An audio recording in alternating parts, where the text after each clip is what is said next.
Hi everyone, and welcome to the first episode of RMIT's Technology Matters series. Today we'll be exploring what's next in the future of business. My name is Dean Cicci. I'm the Executive Director of Students here at RMIT University in Melbourne, Australia. Whenever we meet at RMIT together, we like to acknowledge the traditional owners of the land. So with that, I'd like to acknowledge the people of the Wurrung and Burrung language groups of the Eastern Kulin Nations, on whose unceded lands we conduct the business of the university. I'd like to respectfully acknowledge their elders and ancestors past, present and emerging, and any Indigenous people who are joining us today. And while we conduct our work remotely at this time, we'd also like to pay our respects to the wider traditional owners of the unceded lands across Australia. The world of business is evolving. As consumers, we're more conscious than ever of issues like sustainability, health and globalisation. And that's changing how we live, how we work and how we buy. People are now demanding products and services that are meaningful, as well as socially and environmentally responsible. For businesses to navigate and respond to these changes, emerging technologies are being developed and employed worldwide, from blockchain and artificial intelligence to digital money, drone technology and cybersecurity. It's enough to make your head spin.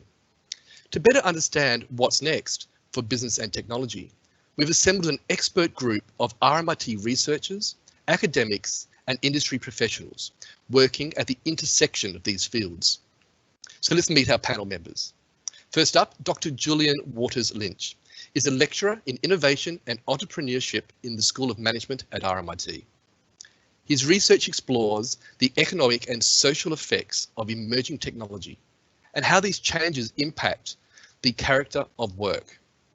He is the founder of 2 enterprises, and his experience spans the corporate, government and non-profit sectors with clients such as Telstra, NAB, PwC and the Department of Health.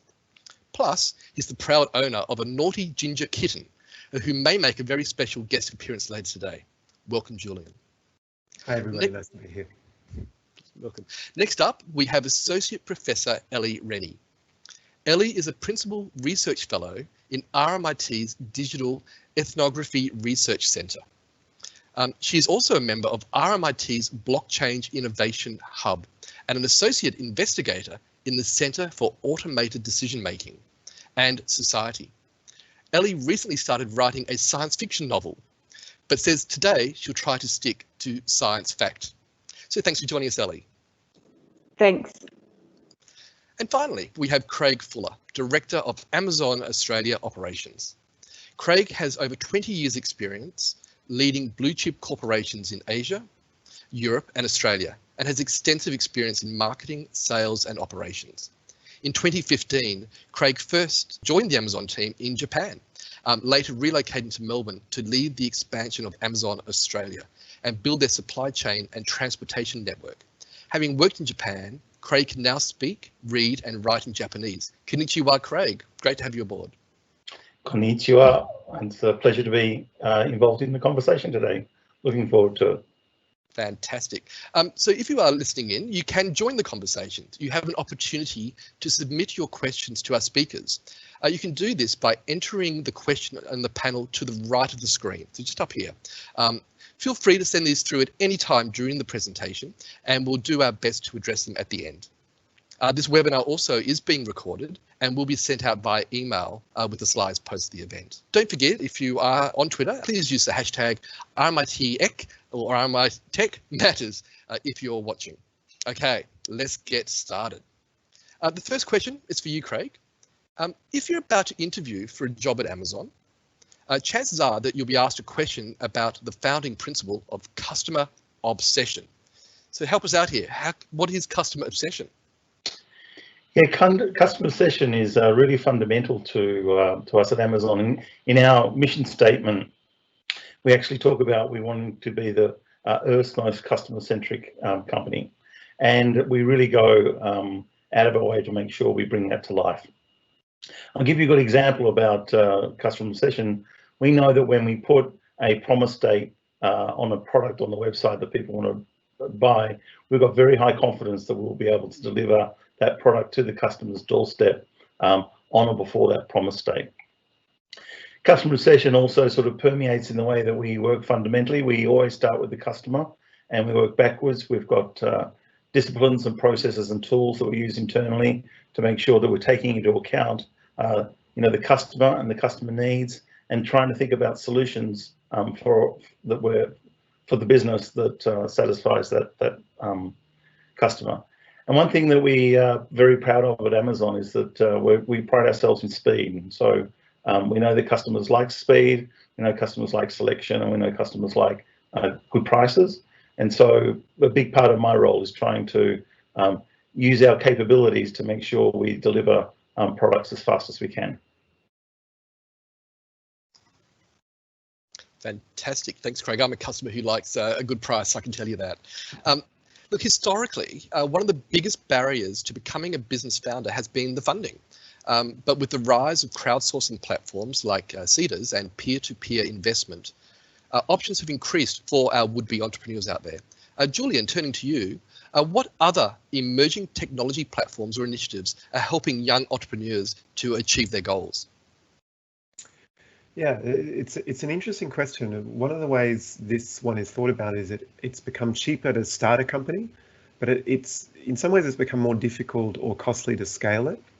And rather than talking about the other emerging ones, because there's great stuff out there, I read an article this morning talking about the origins of email in companies. And just to give you a sense of the way this process has happened, I mean, when IBM first set up its email service in the early 80s, it cost $10 million.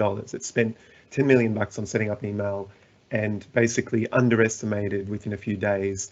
It was overwhelmed within a few days. And I think it brings home this notion that when you start a company today, you're sitting on all of this digital infrastructure that's either free or very low cost. And so then we're throwing in Amazon Web Servers, cloud-based infrastructure that used to be very expensive, things like Trello and Asana and productivity platforms. So it's very easy to start, but the problem with that is it means it's easy for everybody. And there's fierce competition in the early days. It's not necessarily any easier to get noticed. And some of the costs then moves to things like marketing and customer acquisition.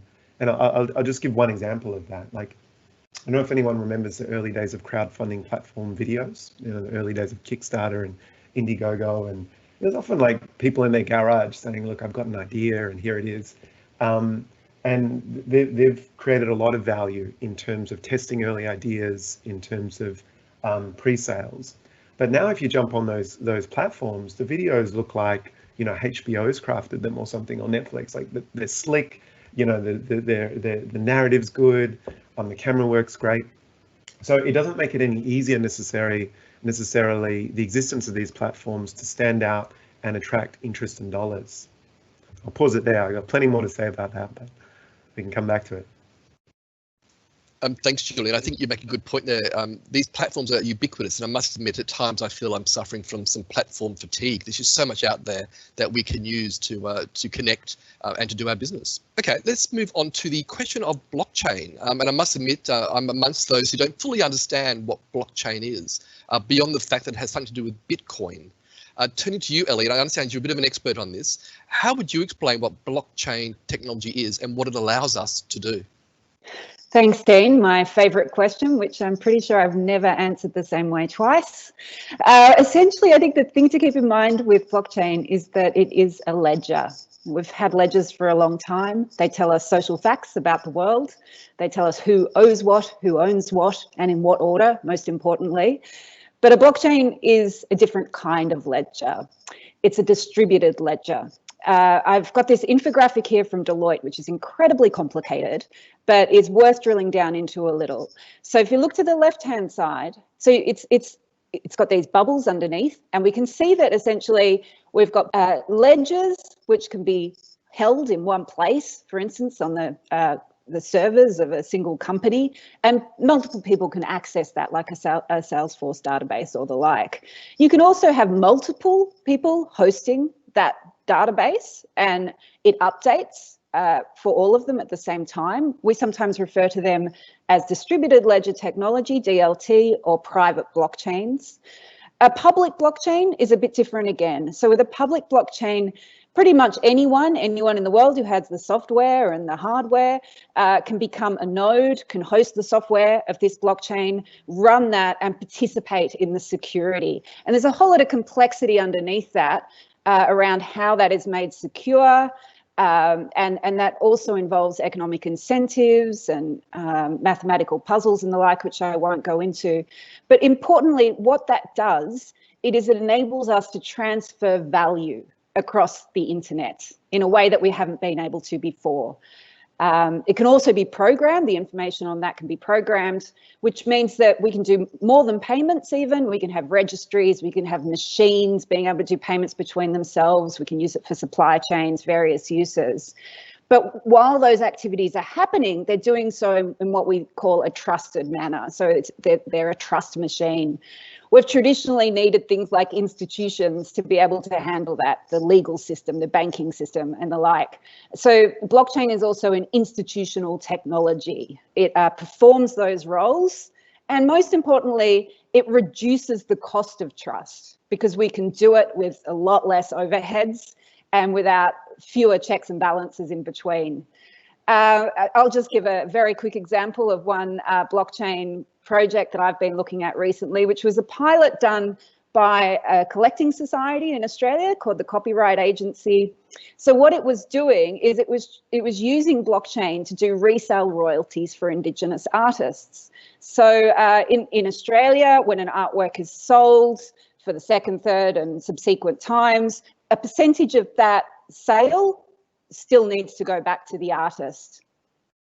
So the Copyright Agency was looking at how it can use this technology to make that process more efficient and to ensure that those payments happen. Interestingly, it can also be used to minimise fraud in the Indigenous arts and crafts sector, for instance, Indigenous souvenirs made in Indonesia and the like. So it's bringing about new ways of doing things and doing things better and things that we haven't really been able to do before. But it also doesn't solve everything. So in that example, what they found, unfortunately, was that you need to make sure that the galleries within that network of people providing information are still entering the correct information. So it doesn't solve everything, but it's an underlying infrastructure, which I think is going to be incredibly important to future business. Fantastic. I love the idea of a trust machine, Ellie. What a great idea. Now, just remember, you can ask, if you are listening in, you can ask a question of Ellie, Julian or Craig. If you use the Q&A feature in Microsoft Teams, you can submit a question and we'll get to those questions at the end of the session. Turning now to Craig, we find ourselves, as a result of COVID-19, in very interesting times, and a number of businesses have been forced to pivot in order to and adapt in order to survive and succeed at this time. So Craig, how has Amazon innovated at this time? Yeah, sure. So we put the safety of our employees, first and foremost, and as we've learned about the impact that COVID-19 can have in populations. We quickly moved to implement, first of all, social distancing. We go sort of like a step further. It's not 1.5 meters in our warehouses. We actually ask people to try and separate by 2 meters.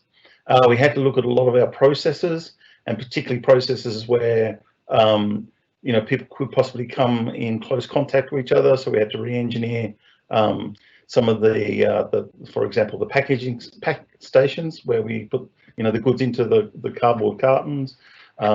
We had to think about hygiene and how we dealt with face masks and hand sanitization and those type of things. And we also went to the extra step so that everybody who walks into one of our warehouses, we call them fulfillment centers at Amazon, but they are actually temperature monitored.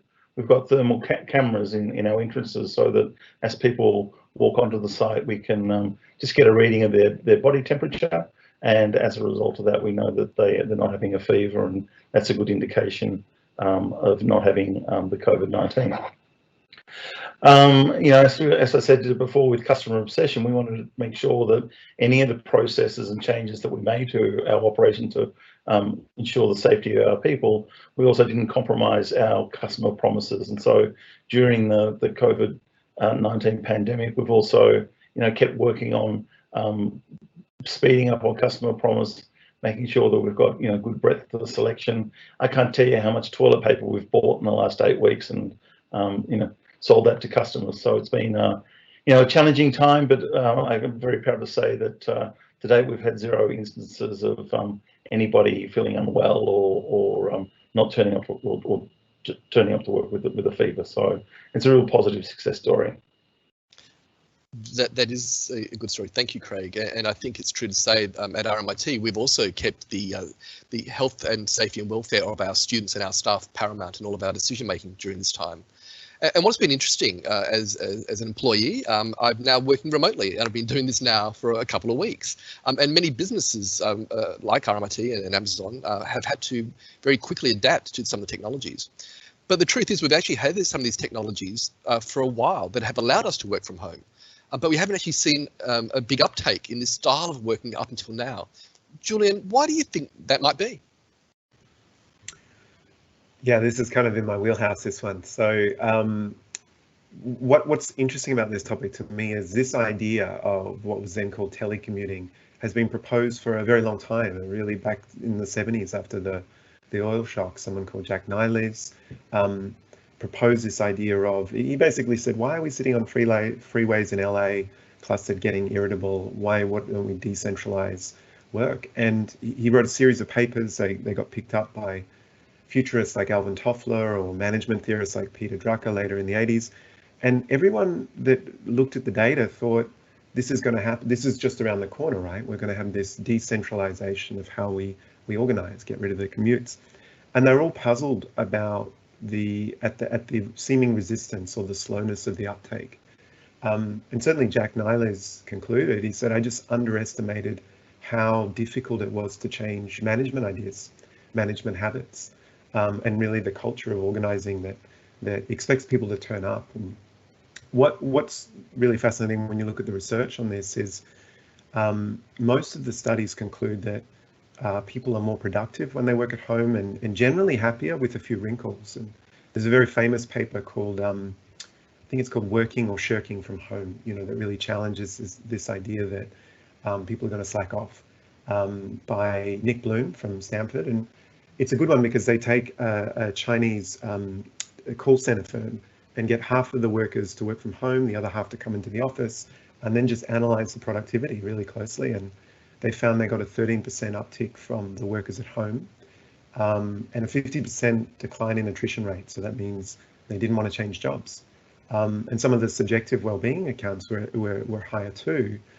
But the really fascinating thing is when they said, okay, all over, like the COVID-19 situation, in some ways, you can come back in. A lot of them elected to come back into the office. And there were 2 reasons for this. One was they were worried they wouldn't get promoted if they weren't sort of close to the action, under the eyes of the boss. And that's fixable. That's just an organizational design issue. The other reason was many of them also said they felt lonely. And it's this complex thing where they said, I like the autonomy, where, I can work more. But I miss some of the sociality of the office, I miss colleagues, etc. So I think the real opportunity coming back from this is for organizations to say, how do we want to maximize our time together? And generally being together, being in the same room is great for creative, collaborative kinds of work. But a lot of the work people do in offices is sort of silently working on their own stuff, just sitting next to each other. So I think the opportunity and the challenge is to take this moment to redesign some of the expectations. There's new organizational habits. People presumably have got better at this, or worked out what works for them, and just kind of reconfigure the time we force people to come in. Is that 5 days a week, 9 to 5 or 8 to 6? Or do we maximize the value of the time we spend together by focusing on activities where you get a good return from being together? And then do we maintain some of that flexibility? So people like in my situation, I'm now 2 hours away from RMIT, the campus, and a lot of this remote work works really well for my family. Fantastic. Thanks, Julian. I must admit, I'm not missing the daily commute into the city on a crowded train, and I suspect I am being a little bit more productive now as I use some of the technologies that are available to us.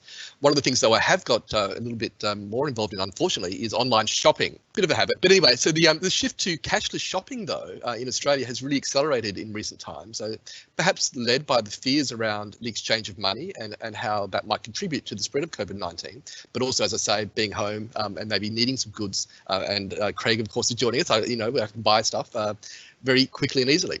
But from mobile payments using fingerprints to facial and retinal recognition, our personal data is fast becoming embedded in our money.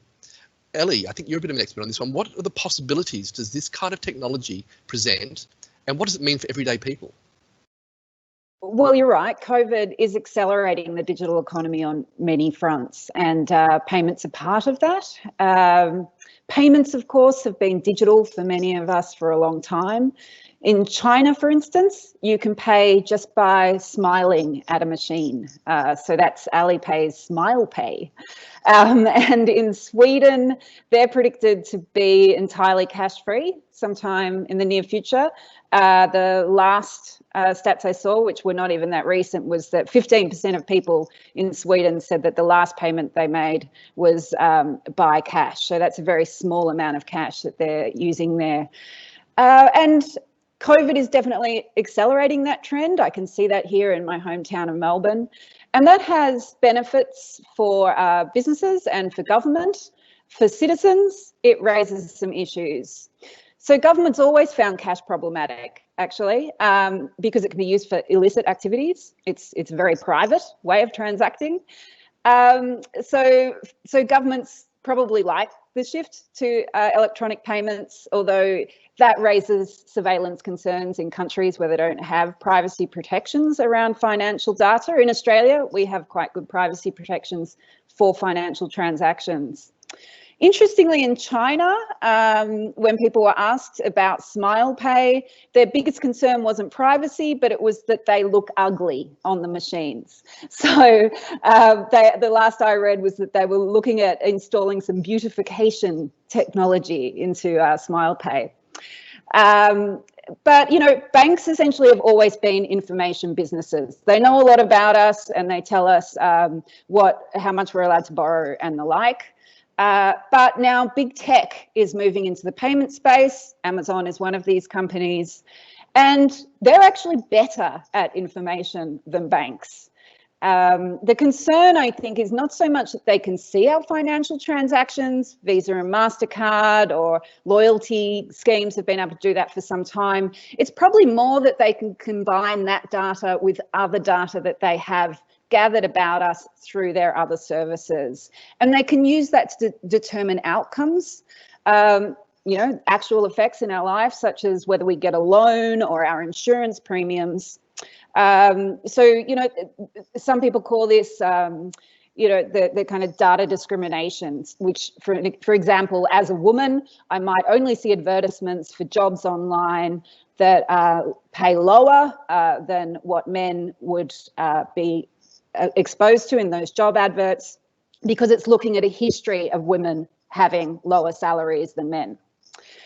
However, there could also be significant benefits, of course, to these systems. So some people might be getting loans which artificial intelligence machines are deciding for them, because they do have more granular information and they're able to see that that person is able to repay the loan with a kind of nuance that a bank might never have had.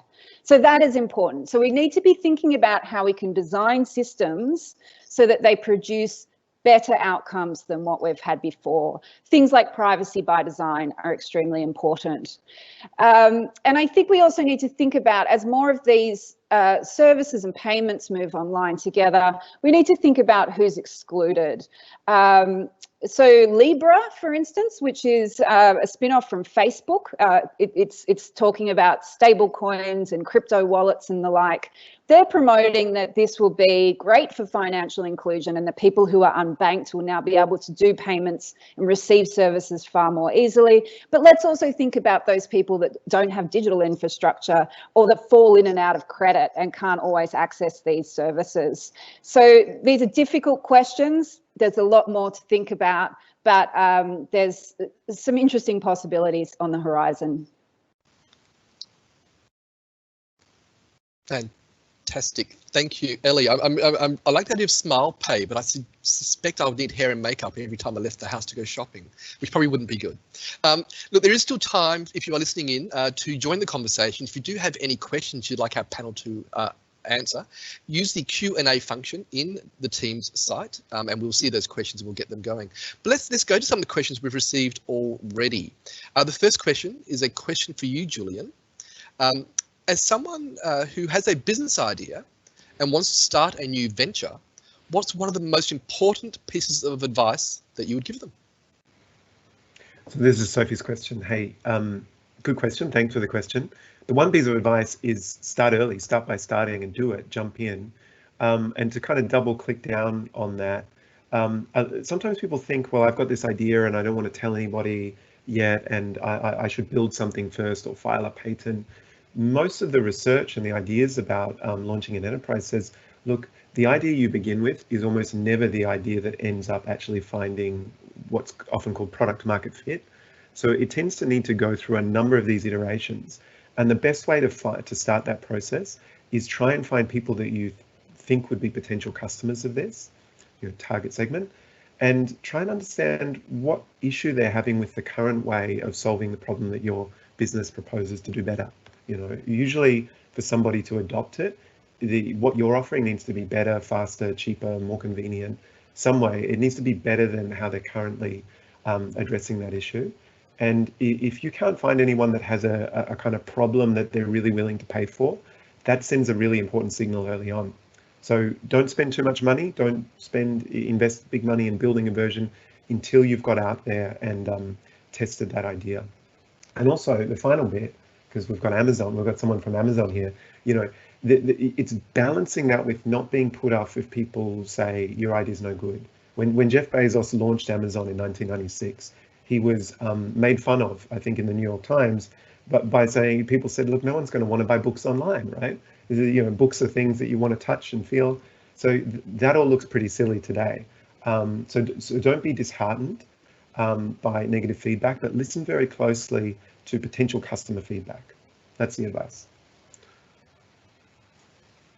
I think it's a really good advice. Thank you, Julian. I think that minimum viable proposition, get that out, get it tested, get some response. Don't try and get it perfect before you start engaging with your market is what I heard from your answer, but thank you for that.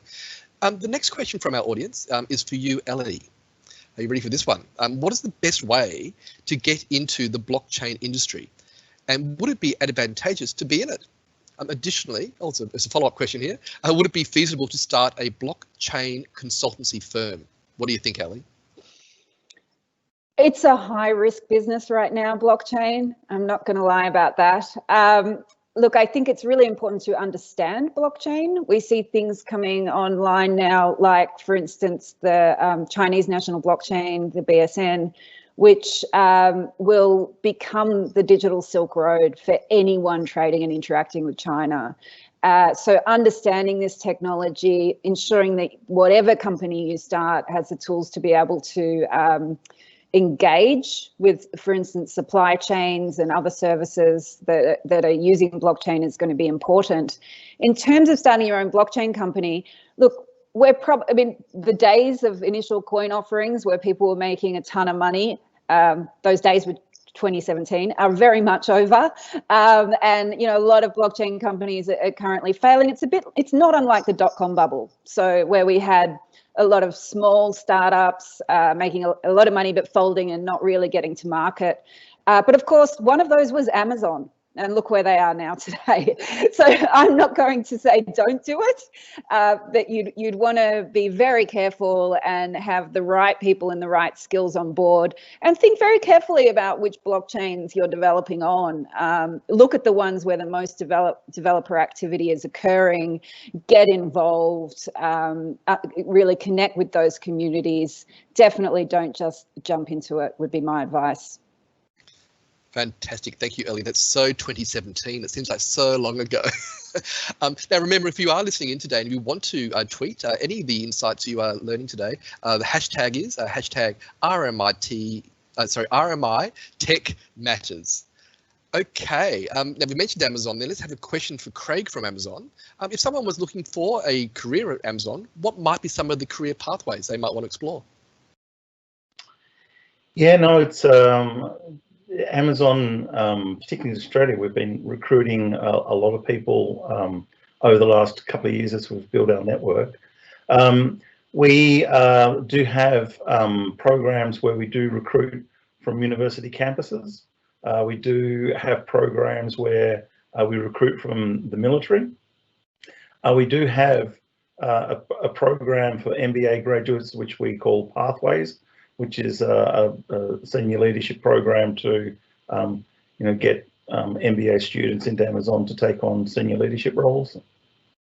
And of course, there's many just entry level roles. We have, a number of university students who do work in our fulfillment centres, a part-time job, and they contribute by doing the necessary tasks that are required to fulfil those customer orders. So we do have on the bottom of the Amazon website, if you go to amazon.com.au and you scroll down to the bottom, you can find a job finder link, which has got the roles that are currently being posted, whether they be in the .com.au business or whether they be in Amazon Web Services.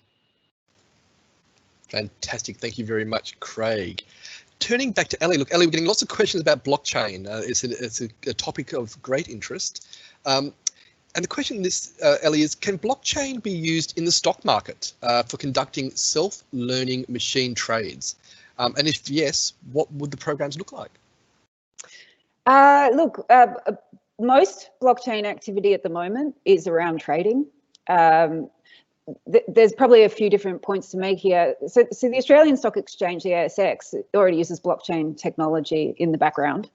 In terms of getting involved in trading digital assets, cryptocurrencies and the like, that is a huge area right now. One thing I would probably suggest looking at is a very interesting company, DeFi, decentralized finance company called Synthetics with an X, which has an Australian founder.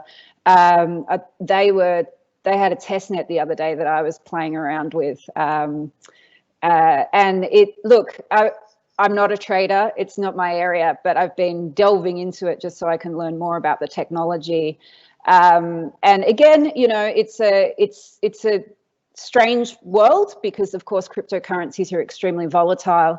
Things like synthetics enable you to learn trading or do trading with non-cryptocurrency assets, or what are synthetic versions of them. I'm not saying you should do this, but if you're curious, go check it out. Fantastic. Thank you, Ellie. We have a follow-up question, if I may, just throw it to you. Can you stash your Bitcoin under the mattress? Should we be keeping money stashed under the mattress? You can absolutely keep your Bitcoin under the mattress using a hardware wallet. Look, the thing about digital currencies, so at the moment I was talking before a lot about digital payment systems. So, thinking about PayPal or Apple Pay or whatever. They're actually just kind of, technology layers that sit on top of the central bank's currencies, fiat money. So what we're kind of looking at now is a shift towards digital currencies where you can hold them. So if I want to, I can't store money that's on a financial services ledger of some kind. It's just spreadsheets kept between my bank and PayPal or whatever. But I can keep the keys to my Bitcoin wallet and ensure that it's safe and have complete control over that. If I want that control over fiat money, I have to convert it into cash through a branch or an ATM. So in some ways, you do have a lot more control. And for that reason, we're seeing central banks, China's going down this path, America's been talking about it. In fact, I think 60% of countries in the world are saying that they see that in the medium term, they will have what's called central bank digital currencies, where that money only exists in digital form. And I would be able to keep my digital Australian dollars in a software wallet in the same way that I do with my Bitcoin. So yes, you can keep it under your bed. And in fact, you have more control over it than I think than people realize. Fantastic. Thank you, Ellie. looking at how we might accumulate money, but how we spend it. Let's go back to the Amazon example and back to Craig. How is Amazon using emerging technologies in the logistics operations side of the business? Yeah, so at the heart of Amazon from day one, technology and innovation has been at the core of the business. And we use multiple technologies every moment of the day to fulfill those customer orders. So I'll give you an example.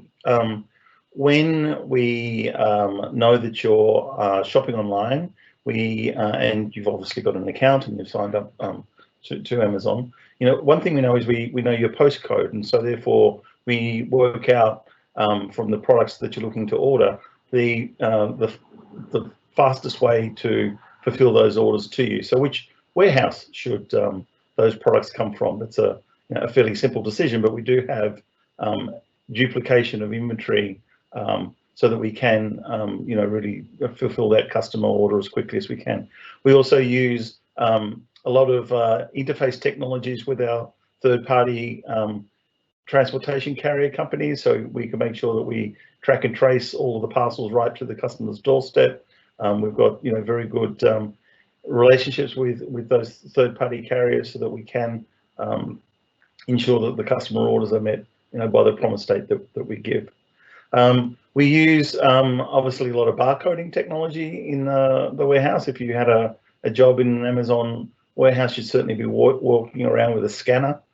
So every inventory item, in every movement of every inventory item is tracked through scanning technology, so we know in real time where products are. And it's important to know where the products are, because if you're making promises to customers about shipping a product by a certain date, then you need to know that where you've got that product located in your inventory. Probably the last area that is some really interesting technology is we've recently launched a program called Amazon Lockers and Amazon Counter.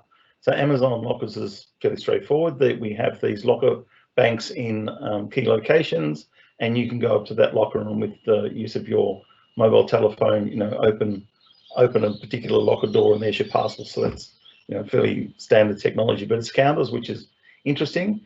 We provide technology to outlets like news agencies or pharmacies, where you can go into those stores and they then become a pickup point.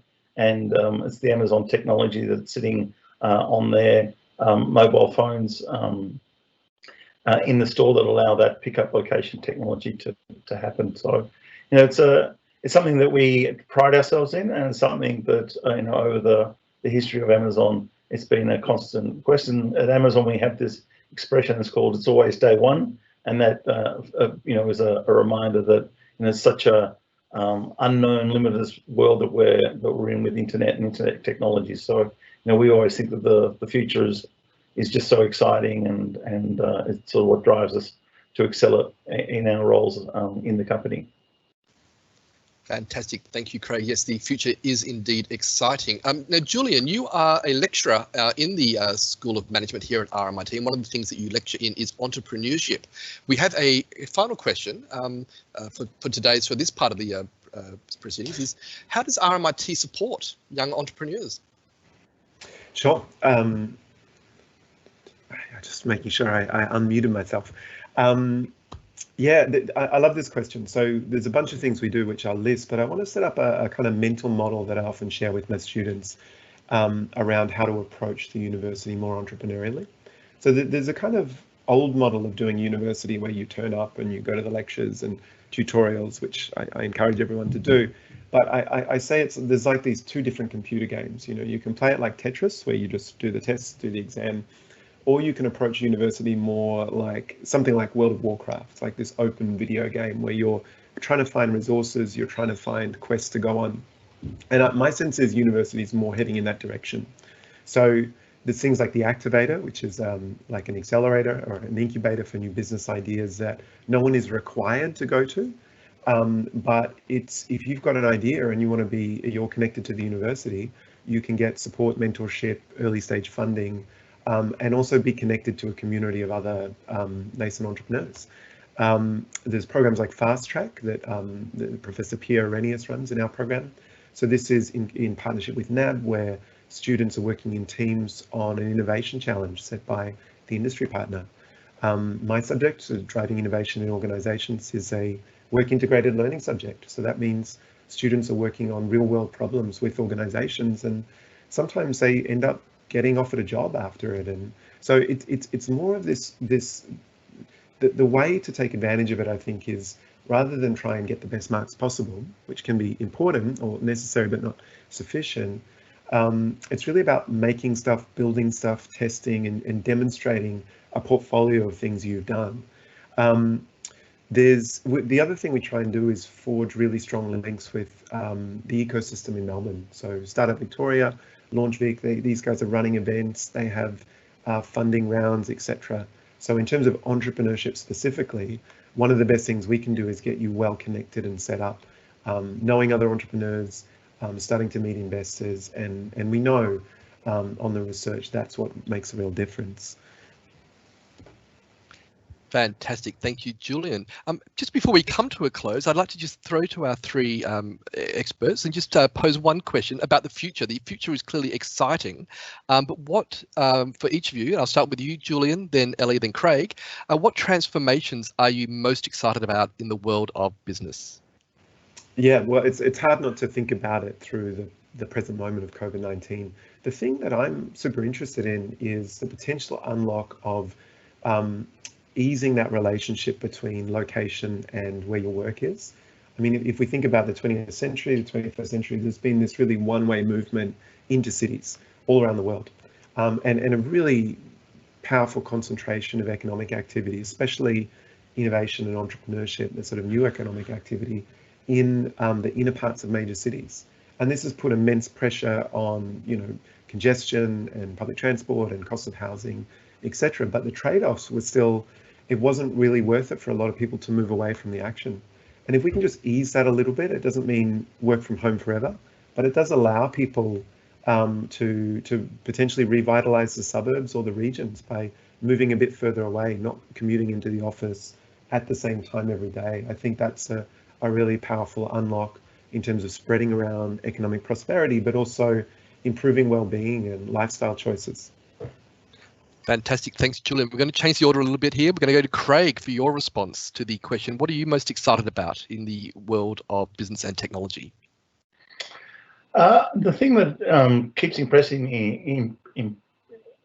me is the number of apps that just seem to be spiraling and spiraling. I mean, I don't know whether people are aware, but the COVID Stay Safe app that the government has encouraged people to use to make sure that we recording who we're networking with is actually Amazon Web Services technology. And when I wasn't obviously involved in the development of any of that, but when I heard that Amazon was working with the government to provide such a useful tool, I thought, wow, that's a pretty cool place to work. And how we've used that cloud computing technology for the benefit of the Australians, I think is a really cool thing. I guess the other thing that never ceases to surprise me is that at the end of the day, it always comes back to people and keeping people safe and people engaged. So I think one thing that with the social distancing that we've done in our workplaces is that we've actually thought hard and learned a lot about how to keep people safe, and I'm sure those practices will continue into the future. Fantastic. Thank you, Craig. I think we've got some technical difficulties with Ellie, so we might not hear from her what her excitement is around the transformation of business and technology moving forward, but we might call it to an end. I'd like to say a very big thank you to everybody who submitted their questions. If you didn't get your question answered today, please feel free to email your question through to campaigns@rmit.edu.au, and we'll do our best to reply as soon as possible.